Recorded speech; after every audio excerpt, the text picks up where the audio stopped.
Alors, si pour beaucoup l'univers du Chevalier Noir possède à lui seul une vision désabusée et chaotique de l'Amérique, je pense qu'on sera tous d'accord pour dire que le Joker en est la parfaite représentation. Ce clown psychopathe, tout aussi populaire que son grand ennemi Batman, deviendra petit à petit iconique dans la pop culture, jusqu'au point de voler la vedette à Batu dans ses propres comics et d'avoir même les siens par la même occasion. Un personnage qui fascine et intrigue les foules tant il est nimbé de mystère sur sa véritable identité. Mais dans cette quête de popularité pour voler la place de l'homme chauve-souris, il ne lui manquait plus qu'à apparaître sur le grand écran pour s'imposer comme l'un des leaders de l'univers DC Comics. Alors non pas en tant que simple antagoniste des aventures du Chevalier Noir, mais plutôt comme héros de son propre film. Et comme vous vous en doutez, DC Films et Warner l'ont fait. C'est après avoir essuyé l'affront qui a été Suicide Squad et Justice League, aka les Avengers du pauvre, que DC Films va prendre une décision radicale. Arrêtons de créer un Cinematic Universe comme Marvel et faisons des films uniques. C'est-à-dire pas d'obligation pour intégrer des éléments précis dans le film pour créer une continuité cohérente, pas de personnages imposés par les producteurs et surtout pas de scénario écrit par des yes men qui disent amen à tout. Bref, devenons créatifs. Enfin, pas totalement, le DC Universe continuera peut-être à l'avenir, mais pour moi il devrait se concentrer sur les origines historiques de personnages. En bref, ils arrêtent de faire du Marvel. Et là je sens la rafale de commentaires me reprochant d'avoir dit du mal du MCU. Je bois vos larmes salées, c'est délicieux. Le film sera réalisé et écrit par Todd Phillips, réalisateur de War Dogs et des 3 Very Bad Trip, qui sont des super films que je vous conseille par ailleurs. Concernant le rôle du Joker, il sera attribué à Joaquin Phoenix, qu'on connaissait déjà comme Theodore dans Her, et Commode dans Gladiator, qui est pour moi l'une de ses meilleures interprétations. Enfin ça, c'était jusqu'à ce que je voie le Joker. Car bien évidemment, l'acteur ne sera pas choisi pour rien, beaucoup le considérant excellent pour jouer un personnage qui apporte le désespoir et le chaos sur lui. C'est en gros tout ce que Jared Leto n'avait pas. Que faire comme film pour le Joker? Un Batman-like avec le Joker qui gagne à la fin? Un Joker qui fait une réunion de super vilains pour dissoudre Batman? Eh bien, pourquoi ne pas raconter ses origines dans un thriller dramatique, le personnage étant complètement flou sur qui il est réellement? Cela laisse énormément de place pour ainsi lui créer une backstory. Et c'est plus ou moins comme ça que le film prendra vie. Depuis, le film est sorti le 9 octobre 2019 au cinéma, et au final, qu'est-ce que j'en ai pensé? C'était bien, fort en émotion et lourd de sens. Mais je vous dirai pourquoi après. Le film nous introduit Arthur Fleck, un artiste raté travaillant dans une agence de clowns à Gotham en 1981. Désireux de devenir un humoriste reconnu et acclamé par les foules, notre homme sera cependant un quarantenaire au cas désespéré. Célibataire vivant seul chez sa mère, il est atteint d'une pathologie quelque peu handicapante et flippante, les crises de fou rire incontrôlées. C'est lors d'une soirée dans le métro que notre futur génie du mal va être confronté à des traders quelque peu scrupuleux, si c'est pas pour dire des énormes connards. C'est après un dialogue sous tension et une de ses nombreuses crises que notre homme va se défendre et révéler sa véritable personnalité aux yeux de Gotham. Petit à petit, Arthur va plonger dans l'hystérie et la démence qui va lui permettre de développer sa véritable nature et devient ainsi le visage du petit peuple opprimé par les riches, étant incarné par Thomas Wayne et accentué par les médias. Et c'est ainsi que Arthur Fleck devient le Joker, symbole de la liberté.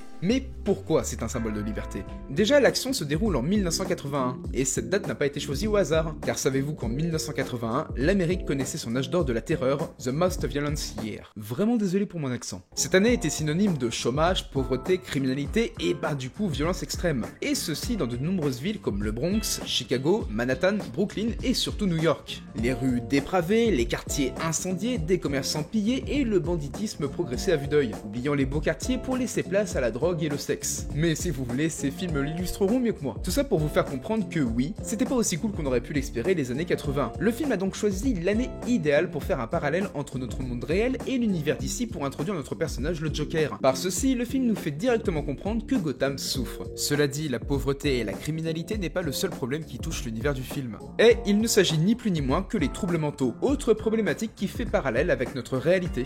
Comme dit précédemment, Arthur a des problèmes psychiatriques, qui l'empêchent d'avoir une vie normale et semble fou aux yeux du monde. Eh bien, il faut savoir que les problèmes psychiatriques, c'est aussi quelque chose de très présent en Amérique. Enfin, dans d'autres pays aussi. Faut tout de même savoir qu'en 1955, on comptait un lit en psychiatrie pour 300 habitants en Amérique. Et c'est déjà beaucoup. Et malheureusement, le problème subsiste toujours. D'après l'Organisme mondial de la santé, l'OMS, ce sont 450 millions de personnes qui souffrent de problèmes mentaux à travers le monde. De plus, que ce soit dans les pays développés ou en développement, plus de 25% des individus présenteraient un ou plusieurs troubles mentaux ou du comportement au cours de leur vie. Sans compter que les aides pour ces handicapés sont de moins en moins pris en compte. C'est moins d'argent pour les aider et des prisons surpeuplées de personnes souffrant de troubles mentaux et de criminels. Oui, on en est à ce point-là quand même. Et tout ceci est très bien expliqué et retranscrit dans le film. Et quand vous le verrez, vous comprendrez de quoi je parle. Je vous mets au passage des liens dans la description si vous voulez plus de détails sur le sujet. Attention, je ne traite en aucun cas les Américains ou tout autre pays de fous, voire même de délinquants. Cela reste juste de l'exposition de faits culturels et historiques, rien de plus. Mais pour l'heure, revenons à la vidéo. Après toutes ces explications, vous vous demandez sûrement pourquoi c'est un symbole de liberté. Le Joker est un showman. Il aime se montrer, avoir de l'attention et surtout marquer les esprits. C'est lors d'un acte de barbarie que le Joker suscite l'attention du petit peuple, qu'il le considère comme un guide les poussant à agir contre l'oppression des riches. Et c'est plus ou moins comme ça qu'il sera vu comme un symbole de liberté.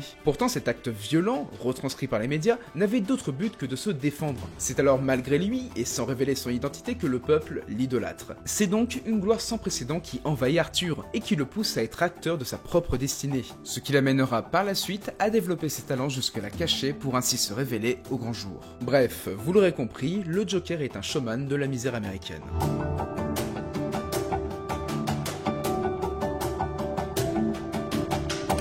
Merci à tous d'avoir regardé cette vidéo jusqu'au bout, j'espère qu'elle vous aura plu. Je remercie ma sœur de m'avoir aidé pour l'écriture de cette vidéo et je vous invite à suivre son compte sur Instagram en description de la vidéo. Un compte rempli de positivité et d'amour. Je vous renvoie aussi sur la vidéo Qui est le Joker de la chaîne Iconoclast, chaîne sur laquelle je travaille aussi, donc foncez la voir. Et sans oublier l'excellente vidéo Batman Dual Screen de Leclap que je vous conseille très fortement. Suivez-moi sur Twitter et Instagram, partagez, likez et commentez, vous connaissez la chanson. Je vous aime très fort, coupez.